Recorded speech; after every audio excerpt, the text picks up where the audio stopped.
السلام عليكم ورحمة الله وبركاته. شن فرصدود كفايديسو intaanay kugu imaan shan dhibaato oo ka dambaysa shantaa fursadood. عن ابن عباس رضي الله عنهما قال قال رسول الله صلى الله عليه وسلم لرجل وهو يعظه اغتنم خمسا قبل خمس، شبابك قبل هرمك، وصحتك قبل سقمك، وغناك قبل فقرك، وفراغك قبل شغلك، وحياتك قبل موتك. xadiidkan waxaa warinaya ibnu cabaas in adeerka rasuulka sala allahu calayhi wasalam xibru hadihi lumma. waa xadiid aad iyo aad u qiimo badan. nabiga sala allahu calayhi wasalam wuxuu kula hadlayaa uu ku waaninaya nin, balse hadda xadiidka wuxuu ku socdaa cod kasta oo ku dhaqanta kana faa'iidaysata. rasuulka sala allahu calayhi wasalam wuxuu yidhi iqtanim khamsan qabla khams, shan fursadood ka qaniimayso, macnaha aada uga faa'iidayso intaanay kugu imaan shan dhibaato oo shantaa fursadood ka dambaysa. tan koowaad, shabaabaka qabla haramik, dhallinyaronimadaada ka faa'iidayso intaanu gabow kugu imaan. dhallinyaronimadu waa qaybta ugu qaalisan ee cimrigaaga. waxaa la doonayaa inaad uga faa'iidaysato sidaad wax ugu qabsan lahayd noloshaada adduun iyo mid aakhiraba. ruuxa marka uu gaboobo waayeelnimona ay soo wajahdo, nashaadkiisa wuu sii yaraanaa, tallaabadiisu way soo gaabanaysaa, sidoo kale araygiisa wuu daciifayaa. waxqabadkii uu lahaa xilligiisii dhallinyaronimadana ma yeelanayo, xanuunkii iyo juucjuucii ayaa ku badanaya.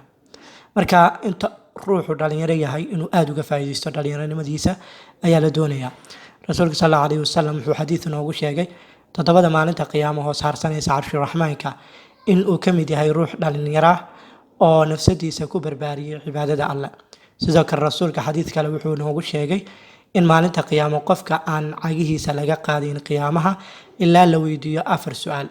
4taas su-aal 2 ka mid a waxay yihiin waqtigaaga maxaad ku soo qabsatay, iyo dhallinyaronimadaada oo ah qaybta ugu qaalisan iyadana maxaad ku soo qabsatay. ma soo degdeglaysay mase qof caqli leh ayaad noqotay oo sidii loo baahnaa ayaad uga soo faa'iidaysatay. tan labaad, wasixataka qabla saqamik, caafimaadkaaga ka faa'iidayso intaanu xanuunka kugu imaan.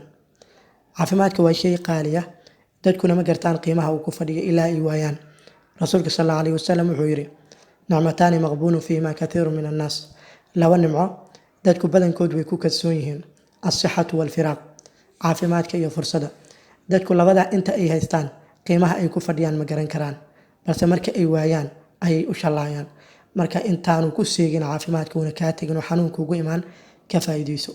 tan saddexaad, waqinaaka qabla faqrig, hantidaada ka faa'iidayso intaanu kugu imaan faqiirnimo. hantidan ma laguugu soobin, iyadaa kaa tegi karta ama iyadoo dhooban adiga ayaa ka tegi kara oo ka geeriyoon kara. hantida aad horumarsatay ayaad leedahay oo sadaqaysatay. hantida aad ka tegaysid waxaad uga tegaysaa dhaxaltooyadaada, mana garan karaysid waxay ku samaynayso. marka waxaa la doonayaa hantidaada intay farahaaga ku jirto inaad uga faa'iidaysato sidii aad u sadaqaysan lahayd, wanaag badanna ugu samaysan lahayd, akoonka aan go-inin ay sadaqatul jaariyana aad ugu samaysan lahayd. tan afraad, waa firaaqaka qabla shughlik, fursadaada ka faa'iidayso intaanu kugu imaan mashquul. markastoo qofka da'diisa ay sii kordho waxaa u sii kordhaysa mas-uuliyad iyo mashquulkiisana wuu sii kordhayaa. waxaad arkaysaa marka aad weynaato eed mas-uul noqoto adigoo soo labisay si aad danahaaga usoo fushato in wadadii inta lagaa qabto lagu yiraahdo kaalay arrintaana la xali. la-anna waxaad tahay mar oday deegaan, mar waxaad tahay odayga qoyska, mar waxaad tahay oday ka mid ah reerka, sina lagaagama maarmo. marka waqtigaaga xur uma noqonaysid, waqtigaaga hadda xur ayaad u tahay, intaad xur u tahay ka faa'iidayso. waxayaataka qabla mowtig, tan ugu dambayso waana mid koobaysa dhammaan noloshaada ka faa'iidayso intaanu geerida kugu imaan.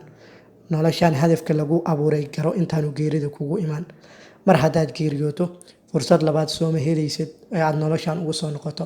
marka intaad hadda nooshahay u shaqayso, marka aad geeriyooto sahaydii aad ku meel mari lahayd.